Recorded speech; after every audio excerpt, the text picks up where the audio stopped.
So I want to talk a little bit about resistance. I don't have a whole lot of time. I am on the move, going from house to house. Today's Saturday. I'm not going from house to house as a Jehovah's Witness anymore.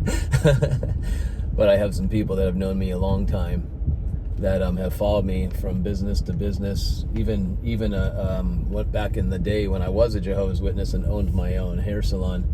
I have people that have been following me from way back then, and they're getting in touch with me because they know I don't work at my the job anymore that I had previously, as of last Saturday, exactly a week ago. So I've been contacted by a lot of people that, can you come to my house and cut my hair? And of course. So, I just had a workout to start my day off, and when I work out, it's all about resistance.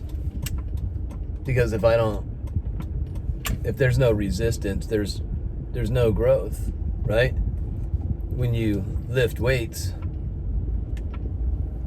there's no helping hand helping you to lift weights. And I'm not talking about somebody spotting you. I'm talking about when you're doing it, whether it's machine weights or cables or even your own body weight. It's a form of resistance, and it's all good. You got to find what works for you, right? Because there's certain exercises I don't do that other guys works great for them, but not for me. I know my body. Sometimes I don't know my body, and I end up getting hurt, because I didn't know my body shouldn't be moving in that kind of angle. So you learn from things, and then I'm at the gym, and I've learned to love resistance. And, when you put it in your life in a spiritual application or even mental, there's so many things that seem to come against you in life, and it exhausts you and you get tired of it. But if you've ever allowed yourself to grow from it, and instead of seeing it as an enemy, see it as something that's there, whether it's an enemy of yours, but you know what? See it as something there that's actually helping you to train, right? I came up against so much resistance leaving the Jehovah's Witnesses religion. It would have been much easier to just bye, and everybody says, oh, bye, have a nice life. But that wasn't the case, and what do I do about it? And what do I do when people speak terrible things about my name and all that? Try to defend myself and cry? Well, if I was concerned about what people say about my name, then I probably wouldn't be doing this YouTube stuff, because I got plenty of haters that watch my YouTube, and they let me know. So if I didn't go through that resistance earlier on, I probably would cave in and give this stuff up, because I'd be too worried about what people think about me. So, I want to make this brief, like I said. Oh, Lord, help me to make it brief. So, losing my job recently, I knew, deep within, I knew it. There's going to be resistance. There were people making phone calls to me. So, you get to come to my house now? So, what kind of deal you going to give me since you come to my home? Like, I'm just charging what I did at the salon. Oh, no, we got to make a deal.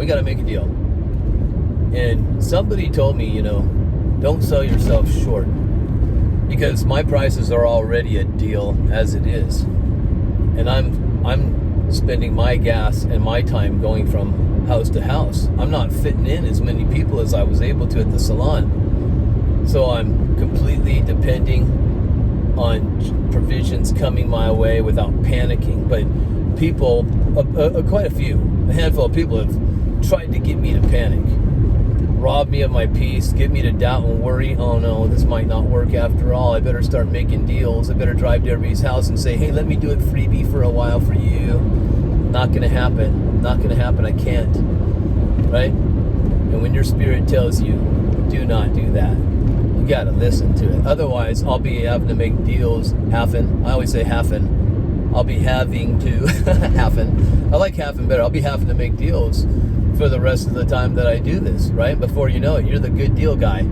The guy gives everybody a deal. The one day that you might raise your rates a little bit, oh my goodness, they will go off on you. Trust me, I know all about this.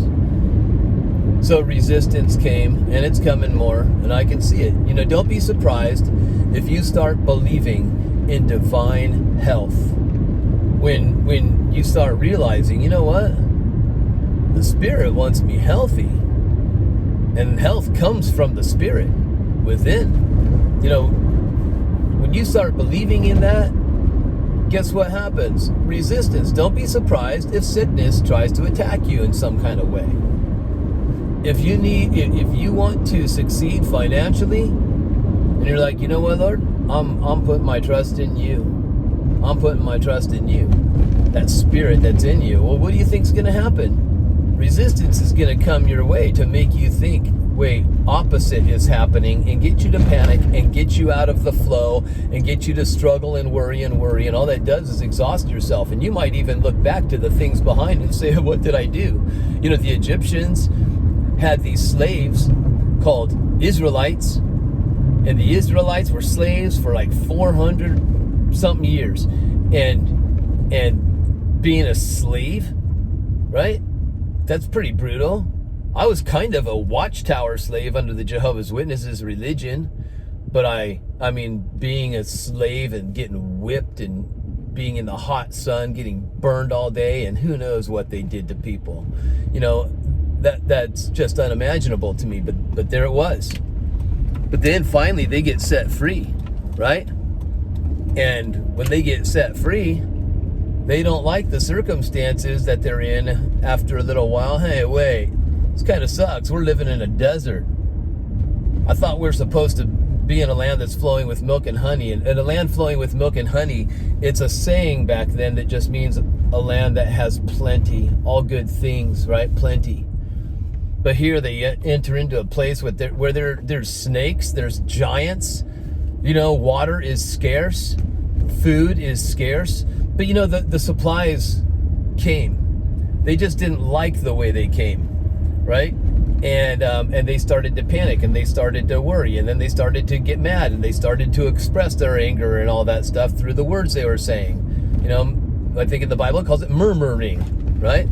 So what happens? They start looking to the past. Oh man, if we were only in Egypt as slaves again, at least we had these different varieties of food to eat instead of just water every day and this bread that we call manna, which means what is this? And then it's interpreted as being angelic food, right? Now, I wasn't in those circumstances back then, and I guarantee you I would have been one of the people complaining too. But when you bring those stories into our time, you can really learn from things like that. And what I learned is, don't look at the things behind, right? You got to let them go and move forward. And when you move forward, there's going to be resistance. But if you can just have the foresight, the discernment to understand that resistance is difficult. It's not pretty, and there's things in this life that are disgusting that happen to people. It's terrible. Who can explain it? But man, you guys, you have the ability to rise above it. And it's not with your muscles. It's not with your powerful mind. And it's not with your wallet. It's with that Spirit that's in you. Because that Spirit flows like waters, and those waters rise you up. And instead of being the tail, you are the head. Instead of being beneath all your problems, you're above them. Right? So how do you view resistance? I'm not saying resistance is easy. It gets difficult. But if you can learn to embrace it, and listen, there'll be so many challenges thrown your way. Are you going to enter into them with fear and worry and doubt and anxiety and cave in and let everything, those circumstances, bully you around? Or are you going to be the authority over all that stuff, right? Because if you're a gardener, you understand when you're gardening, you got to do some weed pulling sometimes. And if you just cut the surface of the weeds, they'll keep growing back. They might look nice and pretty, your yard, look at that, no weeds, but they'll come back because you just cut it at the surface. But if you want to remove them, you have to pull them out by the root. And why more weeds keep growing, I don't know. But it is what it is. And you can either complain and wish it would change and wish it would change, or you could actually do something about it. And you can rely on that power within that says you can do all things through that one that lives inside of you, that is not separate from you. It's the same spirit, your spirit and the spirit that lives inside of you, that is called holy. That one can give you the ability to do all things. You don't have to depend on yourself. You don't have to depend on your smarts. You don't have to depend on your financial, abilities. You just rest and trust and flow, and it happens. And listen, resistance will come your way. How do you view it? I'm telling you from experience, you guys, resistance has come my way so much through my life. And sometimes the problem is me. Many times the problem is me, right? I cause my own disasters. I sabotage my own life. But you know what? I can either stay in that state or rise up. And people are going to hate you. They're going to look down at you, and well, so be it. Right? I'm my worst critic anyway. And if you want to beat me up, well, I've been beating myself up pretty good all my life. So, what worse can you do to me? It's something to think about, right? Be blessed, my friends, because you are. You just got to realize it and live in it and just rest in it. And you'll go with that flow. Let go of all that old junk and flow in the life that you have within. I love you. Figure out who you are. Identity is so important.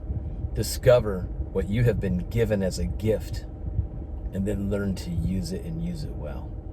God bless you guys. I'll see you next time.